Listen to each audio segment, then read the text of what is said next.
साथियों नमस्कार, स्वागत है आप सभी का आपके अपने YouTube चैनल ऑनलाइन ITI मंत्रा में। आज की इस वीडियो में हम ITI first year engineering drawing का चैप्टर 8 करेंगे, जिसका नाम है sizes and layout of the drawing sheet. Chapter 8 है, बहुत ही सिंपल और छोटे छोटे 3 टॉपिक हैं इसमें, और आज की वीडियो में कंप्लीट हो जाएगा। तो हमें कौन से टॉपिक करने हैं चैप्टर में से वो देख लेते हैं। फर्स्ट है selection of the size of the drawing sheet. जब हम ड्राइंग शीट चूज करते हैं, सिलेक्ट करते हैं अपने काम के लिए, अपनी ड्राइंग के लिए, तो हम किन बातों का ध्यान रखते हैं वो इस टॉपिक में करना है। नेक्स्ट जो टॉपिक है title block, its position and content, यानी टाइटल ब्लॉक होता क्या है, ड्राइंग शीट पे इसको पोजीशन कहाँ किया जाता है, यानी बना कहाँ जाता है, और इसमें क्या क्या कंटेंट होता है। थर्ड जो टॉपिक है वो item reference on the drawing sheet, यानी आइटम रेफरेंस ड्राइंग शीट में हम क्यों यूज करते हैं और कैसे इसको यूज किया जाता है। तो ये तीन टॉपिक हैं हमारे इस चैप्टर में। तो शुरू करते हैं। पहला टॉपिक है selection of size of the drawing sheet. Drawing sheet की साइज को कैसे सिलेक्ट किया जाता है, इससे पहले आपको साइज पता होने चाहिए। आपको याद होगा सेकंड चैप्टर में हम ऑलरेडी कर चुके हैं ड्राइंग शीट के साइज कौन से होते हैं। एक बार रिमाइंड करा देता हूं। जो ड्राइंग शीट के साइज होते हैं उसको डेजिग्नेट किया जाता है ए से, और जो पहला साइज है उसको लिखा जाता है A0, जो अगला साइज होता है उसको लिखा जाता है A1, उससे अगला जो साइज है उसको A2, नेक्स्ट साइज को A3 और उससे नेक्स्ट को A4, A5, ऐसे इस प्रकार से साइजों को डेजिग्नेट किया जाता है। और जो पहला साइज है जिसको हम A0 बोलते हैं, उसकी वैल्यू क्या होती है 841 गुणा 1189, यानी 841 इंटू 1189 मिलीमीटर। जो 1189 है ये उस ड्राइंग शीट की लेंथ है, और जो 841 है ये उस ड्राइंग शीट की विड्थ है, या कह सकते हैं आप उसकी ऊंचाई है। जो नेक्स्ट साइज है A1 वो इसी से प्राप्त किया जाता है, यानी जो A0 का ड्राइंग शीट का साइज है अगर उसको हाफ कर दें तो जो नेक्स्ट साइज प्राप्त होगा उसी को हम क्या कहेंगे, A1 कहेंगे। यानी जो लेंथ है उसको हम क्या कर देंगे, हाफ कर देंगे। लेंथ कितनी थी हमारी 1189, उसको हाफ कर देंगे, 2 से डिवाइड कर देंगे, वो कितना आ जाएगा 594। और जो इसकी विड्थ है, जो इसकी ऊंचाई थी, उसको हम एज इट इज लिख देंगे, सेम टू सेम लिख देंगे, यानी 841। ऐसे कैसे लिखा जाएगा, तो ये साइज किसका बन जाएगा, A1 का बन जाएगा। इसी प्रकार अगर A1 से हमें A2 का साइज प्राप्त करना है तो लेंथ वाइज क्या करेंगे, हम A1 ड्राइंग शीट साइज को आधा कर देंगे, हाफ कर देंगे। 841 को आधा कर दोगे तो कितना आ जाएगा 420, और 594 को आप एज इट इज ऐसे कैसे लिख दोगे। ये बात हम पहले भी डिस्कस कर चुके हैं।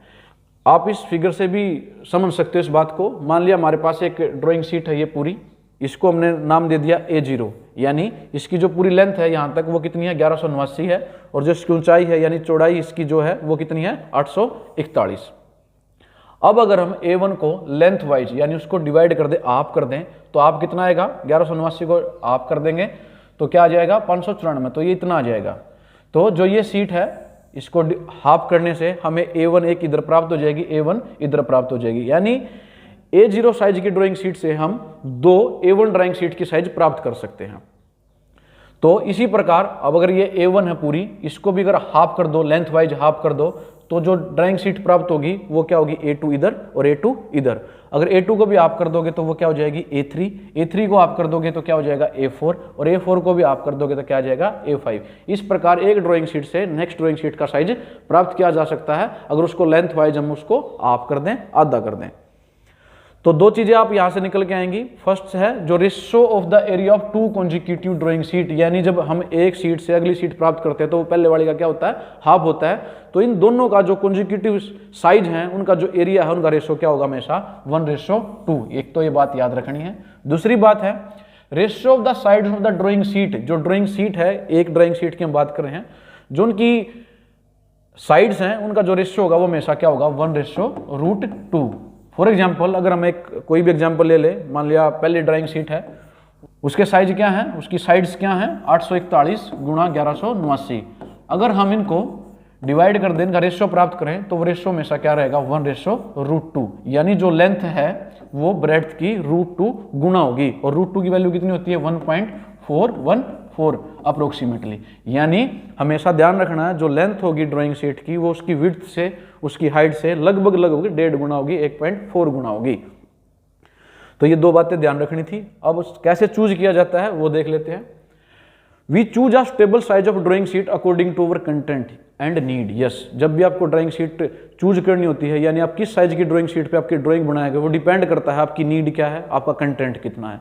जितना आपका कंटेंट है, जैसे आपकी जरूरत है, उसके आधार पर आप ड्राइंग शीट का साइज चुनते हैं। वो A0 हो सकता है, A1 हो सकता है, A2 हो सकता है, A3 हो सकता है, A4 हो सकता है, वो डिपेंड करता है आपकी नीड पर। नेक्स्ट है इन ITI यानी इंस्टीट्यूट में, डिप्लोमा में, ITI में मेनली हम A3 या A4 ड्राइंग शीट का प्रयोग करते हैं। आपके कॉलेज में, आपके ITI में या किसी भी इंस्टीट्यूट में पढ़ाई के पर्पज से, स्टडी के पर्पज के लिए हमेशा हम A3 या A4 की ड्राइंग शीट ही यूज करते हैं।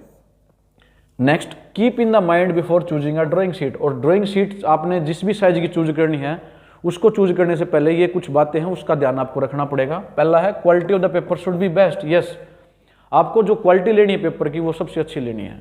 जितनी अच्छी आप क्वालिटी लोगे पेपर की, उतनी अच्छी आपकी ड्राइंग बनेगी, उतनी ही साफ सुथरा आपकी ड्राइंग बनेगी। तो आपको बेस्ट क्वालिटी की ड्राइंग शीट यूज करनी है। नेक्स्ट है white colour drawing sheet are mainly used in engineering drawing.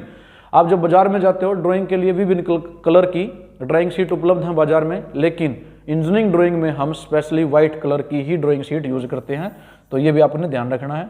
Next है surface of the paper should be hard enough to resist grooves of the pencil lead. Yes, जो drawing sheet आप choose करोगे उसके जो page है इतने hard होने चाहिए कि जब आप पेंसिल से उसके ऊपर लिखो तो पेंसिल के ग्रूव नहीं बनने चाहिए, यानी गड्ढे नहीं बनने चाहिए। यानी जब आप शीट पे लिखते हो, कई बार देखते हो अगर पेज पतला है, नरम है, तो उसके नीचे उसके निशान बनते हैं पेंसिल के पेज के नीचे, तो वो नहीं बनने चाहिए, गड्ढे नहीं बनने चाहिए। इस प्रकार से आपने उसके पेपर को सिलेक्ट करना है। नेक्स्ट है surface should be such that pencil run smoothly on the surface. Yes, और जो ड्राइंग शीट आप चूज कर रहे हो उसका जो सरफेस है शीट का इतना स्मूथ होना चाहिए कि पेंसिल आपकी बिना रुकावट के ही स्मूथली चलनी चाहिए।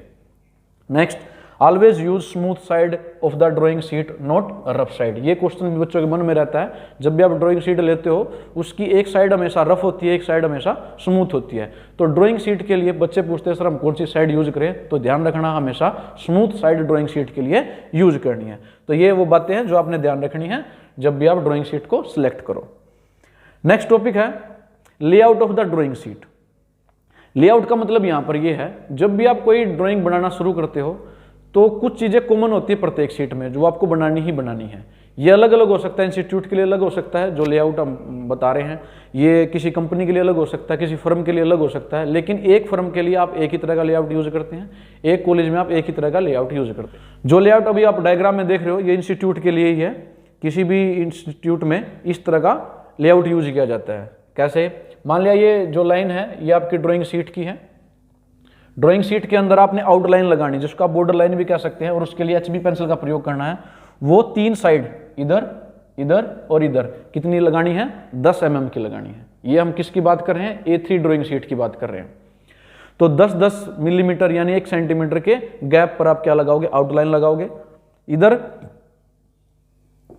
20 mm के गैप पर एक लाइन लगाओगे। इधर 20 mm इसलिए लिया जाता है, इसको बोलते हैं फाइलिंग मार्जिन। जब भी आप ड्राइंग शीट बना लेते हो तो उसको फाइल में लगाना होता है, तो आप यहाँ पर 2 ग्रूव करते हो, तो इसलिए इसका थोड़ा साइज इस बाकी आउटलाइन से थोड़ा बड़ा होता है ताकि आपको उसको बाइंड कराने में या उसको फाइल में लगाने में आसानी हो। इसके बॉटम राइट में इधर इस साइड हमेशा टाइटल ब्लॉक बनाया जाता है। टाइटल ब्लॉक क्या होता है अभी हम बात करेंगे। तो हमेशा यहाँ पर एक टाइटल ब्लॉक बनाया जाता है। और all dimension are in mm, ये आप यहाँ भी लिख सकते हो और यहाँ भी लिख सकते हो। All dimension are in mm, यानी जब भी आप कोई ड्राइंग बनाते हो तो हमने बात की थी वहाँ पर डायमेंशन के पीछे हम सेंटीमीटर मिलीमीटर नहीं लिखते। ड्राइंग शीट पे हम मेनली मिलीमीटर ही यूज करते हैं और हर डायमेंशन के बाद मिलीमीटर नहीं लिखते, सिर्फ एक नीचे लाइन लिख देते हैं all dimension are in mm, और वहाँ पर केवल उसकी डायमेंशन की वैल्यू लिखते हैं। जो ये अंदर बच जाता है ये सारा क्या है? ड्राइंग और वर्किंग एरिया। ये वर्किंग एरिया जहाँ पे आपने मेन ड्राइंग बनानी है। तो ये एक लेआउट है ड्राइंग शीट का, ये आपने हर पेज पे करना होता है। इसको हम खाका कह सकते हैं हिंदी में। तो ये सभी के लिए कॉमन होता है। क्या? आपने आउटलाइन लगानी है, इधर टाइटल ब्लॉक बनाना है, ये आपका वर्किंग एरिया है, यहाँ पर लिख दोगे ऑल डायमेंशन इन mm। तो ये आपने ऐसे करना है, तो इसको बोलते हैं लेआउट। अगर पेपर में बनाना आ जाए तो इस प्रकार से आप लेआउट बना के दिखा सकते हो।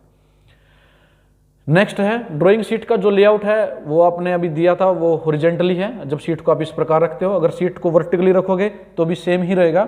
ये आप 20 mm लोगे, 3 साइड 10-10 मिलीमीटर लोगे और यहाँ पर बनाओगे टाइटल ब्लॉक। तो ये था हमारा layout of a drawing sheet. Next है title block. Yes, title block is a important feature of a drawing sheet. Yes, title block बहुत ही इंपॉर्टेंट होता है प्रत्येक ड्राइंग शीट में, क्योंकि ड्राइंग शीट की जितनी भी इन्फॉर्मेशन होती है वो सारी टाइटल ब्लॉक में लिखी होती हैं। जब हमने folding of a drawing sheet किया था, यानी ड्राइंग शीट को कैसे फोल्ड किया जाता है, तो वहाँ पर एक पॉइंट आपको याद होगा हमने बताया था कि हम ड्राइंग शीट को इस प्रकार से फोल्ड करते हैं कि उसका टाइटल ब्लॉक हमेशा ऊपर की साइड आ जाए, क्योंकि उससे क्या होगा, हम ड्राइंग शीट को खोले बिना, पूरा खोले बिना ये पता कर सकते हैं कि वो ड्राइंग शीट किस पार्ट की है, किस मशीन की है। तो ये वो टाइटल ब्लॉक, इसमें क्या क्या इंपॉर्टेंट इंफॉर्मेशन लिखी जाती है वो देख लेते हैं। उसमें हम अलग अलग तरह की इंफॉर्मेशन लिख सकते हैं, डिपेंड करता कंपनी पे, इंस्टीट्यूट पे, लेकिन ये मेन चीजें आपको जरूर मिलेंगी। जैसे title, heading of the drawing, उसमें टाइटल ब्लॉक में लिखेंगे कि जो हमने अभी ड्राइंग बनाई उसका टाइटल क्या है, यानी हेडिंग क्या है, ड्राइंग की शीट का नंबर क्या है, स्केल कौन सा यूज किया है ड्राइंग शीट पे, name of the firm, company और इंस्टीट्यूट, उस कंपनी का नाम जिसके लिए शीट बनाई गई है, फर्म का नाम या इंस्टीट्यूट का नाम वो क्या है, नेम ऑफ ड्राफ्ट्समैन, किसने वो बनाई उसका नाम, डेट ऑफ ड्राइंग, किस डेट में वो बनाई गई है, material used from which the part is made, कौन सा मटेरियल यूज किया है जिससे वो पार्ट बनाया गया है, signature of designing and checking staff, किसने उसको डिजाइन किया उसके सिग्नेचर, किसने उस शीट को चेक किया उसके सिग्नेचर, एटसेट्रा। ये बहुत सारी इंफॉर्मेशन होती है टाइटल ब्लॉक में। और टाइटल ब्लॉक भी अलग अलग कंपनी के लिए अलग हो सकता है, अलग फर्म के लिए अलग हो सकता है, इंस्टीट्यूट के लिए वो अलग होगा। ये बहुत सारे तरह के हो सकते हैं। तो जैसे ये टाइटल ब्लॉक है, इसमें आप देख सकते हो जो लेंथ है वो कितनी है, 190 मिलीमीटर है, और जो ऊंचाई है वो कितनी है, 65 मिलीमीटर है। ये यहाँ पर लिखेंगे नेम ऑफ द फर्म, यहाँ पर ड्राइंग का टाइटल लिखेंगे, किस टॉपिक पे बनाई गई, यहाँ पर स्केल यूज्ड इस प्रकार से, यहाँ पे किसने डिजाइन की थी उसका नाम, उसकी डेट, कब ड्रॉ की गई है वो, किसने वो चेक की है, यहाँ पर आएगा, क्या स्टैंडर्ड यूज किए हैं, किसने उसको प्रूव किया है, यहाँ पर ड्राइंग का नंबर। तो ये एक एग्जाम्पल है किसी फर्म के द्वारा जो यूज की जाती है टाइटल ब्लॉक। तो ये अलग अलग हो सकता है। अब बात करते हैं जिस टाइटल ब्लॉक को आप इंस्टीट्यूट में या अपनी ITI में यूज करेंगे, वो ये है। आपने ये ड्राइंग फाइल में भी बनाना है। इसकी लेंथ होगी 150 मिलीमीटर और इसकी जो ऊंचाई है, हाइट होगी वो कितनी, 50 मिलीमीटर। आपने इस 150 मिलीमीटर को 3 पार्ट्स में डिवाइड कर लेना है, 50 50 50। जो पहले वाला 50 है ये ऐसे आ जाएगा, इसको 5 या 6 पार्ट्स में डिवाइड कर लोगे। इसमें आप लिखोगे अपना नाम, क्लास का नाम, roll number, time taken, scale, tolerance, वो इधर आ जाएगा। ये जो पार्ट है इसको आप यहाँ लिखोगे टाइटल ऑफ द ड्राइंग, यानी टॉपिक का नाम जिसकी वो ड्राइंग आपने बनाई है। यहाँ पर कॉलेज का नाम, इंस्टीट्यूट का नाम, जैसे आप अगर ITI का लिखना चाहते हो तो यहाँ लिख सकते हो गवर्नमेंट ITI पानीपत, सोनीपत, जो भी आपकी ITI है।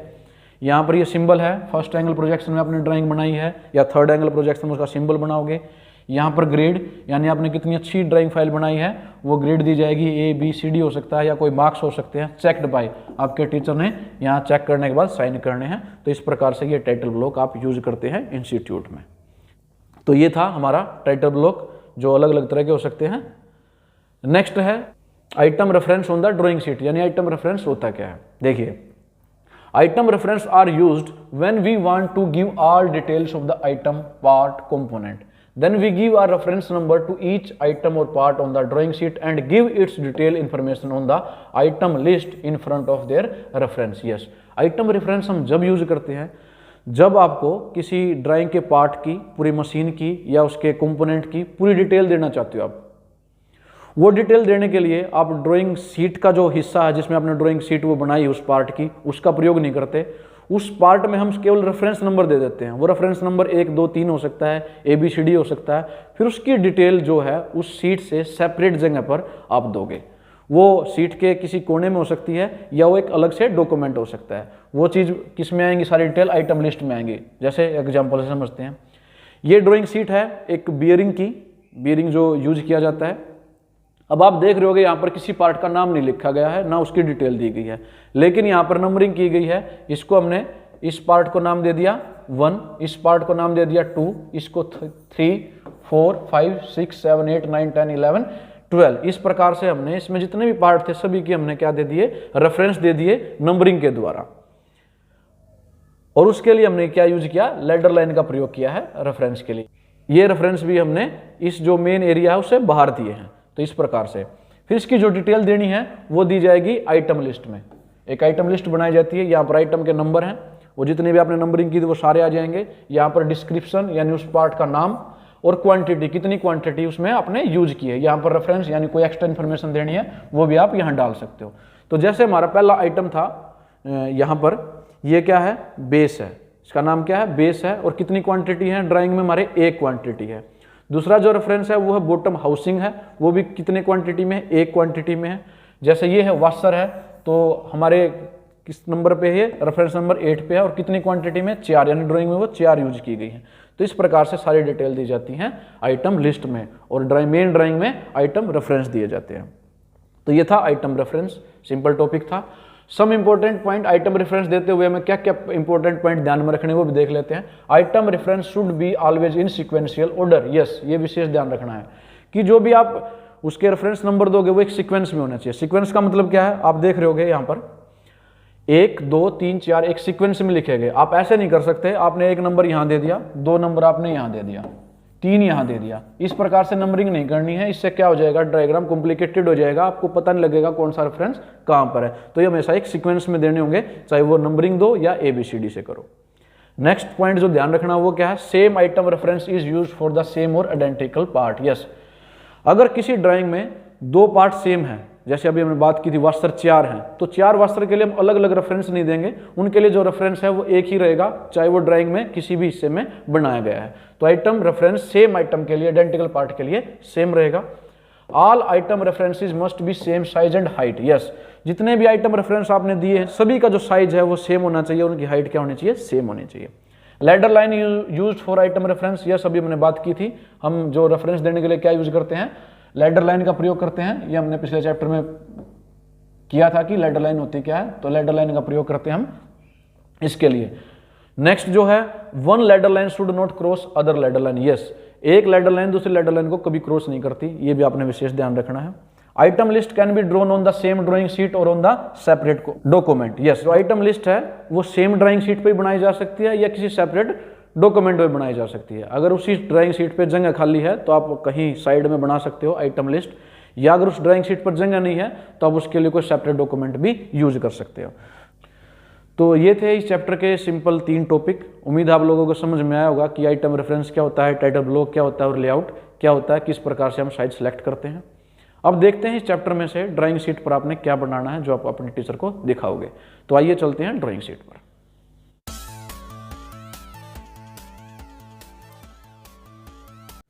तो साथियों, ये आपके सामने ड्राइंग शीट है। ड्राइंग शीट पे आपने क्या बनाना है आप ये देख सकते हो। आपने सेम उसी प्रकार से करना है जो पहले करते हैं। चारों तरफ आउटलाइन लगाओगे 1-1 सेंटीमीटर की। उसके बाद यहाँ से 6 से 8 mm की एक लाइन खींच के चैप्टर का नाम लिखोगे। चैप्टर क्या है, साइजेज एंड लेआउट। इसके बाद नीचे भी एक लाइन लगाओगे 6 से 8 mm ऊपर, और यहाँ पर अपना नाम, ट्रेड का नाम, रोल नंबर लिखोगे। उसके बाद जो बचती है हमारी शीट, उसमें क्या बनाना आपने, layout of the drawing sheet. ये लेआउट है, ये आपने बनाना है। लेआउट में आप दिखाओगे कि बॉर्डर लाइन हमें खींचनी है, यहाँ पर टाइटल ब्लॉक बनाना है, यहाँ पर ऑल डायमेंशन और इन mm लिखनी है, और जो 3 साइडें हैं वो कितनी हैं, 10-10 मिलीमीटर की हैं, और इधर वाला जो फाइलिंग मार्जिन है वो कितना रखना है, 20 mm रखना है। तो आप इस पेज का एक स्क्रीनशॉट ले लो, आपने इस पेज पर लेआउट बनाना है ड्राइंग शीट का। अब नेक्स्ट जो ड्राइंग शीट बनानी है आप इस चैप्टर में से, वो बनाओगे टाइटल ब्लॉक। टाइटल ब्लॉक वैसे आपने पता है अलग अलग फर्म, अलग कंपनी के लिए, अलग इंस्टीट्यूट के लिए अलग हो सकता है, लेकिन जो हमने यूज करना है टाइटल ब्लॉक इंस्टीट्यूट में वो ये है, ये आपने बनाना है। आप एक 150 mm की लाइन लोगे, ऊंचाई जो उसकी लोगे 50 mm, तो इस प्रकार से एक ब्लॉक बन जाएगा। उसको 3 पार्ट्स में डिवाइड कर दोगे, 50-50-50 में। जो पहला 50 पार्ट है उसमें नाम, class, roll number, time taken, scale लिखोगे। यहाँ पे जो लाइन है उसको आप 20 mm कर सकते हो। यहाँ पर government ITI Panipat, government ITI Sonipat, या जो भी आपके कॉलेज का नाम है, इंस्टीट्यूट का नाम है, वो यहाँ पर लिखोगे। यहाँ पर टाइटल ऑफ ड्राइंग, यानी जो भी ड्राइंग आपने उस दिन बनाई उसका टाइटल लिखोगे। जैसे अगर ये ड्राइंग हमारी टाइटल ब्लॉक की है तो यहाँ लिख सकते हो टाइटल ब्लॉक। इस जो ब्लॉक है इसमें आएगा आपका सिंबल कि आपने जो ड्राइंग बनाई फर्स्ट एंगल प्रोजेक्शन में बनाई कि थर्ड एंगल प्रोजेक्शन में। यहाँ पर ग्रेड दिए जाएंगे टीचर के द्वारा, और यहाँ पर टीचर के साइन होंगे। तो इस प्रकार से आपने ये टाइटल ब्लॉक बनाना है। तो इस चैप्टर में से आपने ये 2 ड्राइंग शीट बनानी है सिंपल सी। आप इसका भी स्क्रीनशॉट ले लो, आपने ये बनाना है। तो साथियों, ये था हमारा चैप्टर 8 जिसका नाम था sizes and layout of drawing sheet. तो उम्मीद आप लोगों को समझ में आया होगा। अगर आप लोगों को वीडियो पसंद आई तो प्लीज़ वीडियो पे लाइक करें, कमेंट करें और अपने साथियों के साथ शेयर करें। और जो बच्चा इस चैनल पर नया है तो प्लीज़ चैनल को सब्सक्राइब कर लें। वीडियो देखने के लिए आप सभी का धन्यवाद।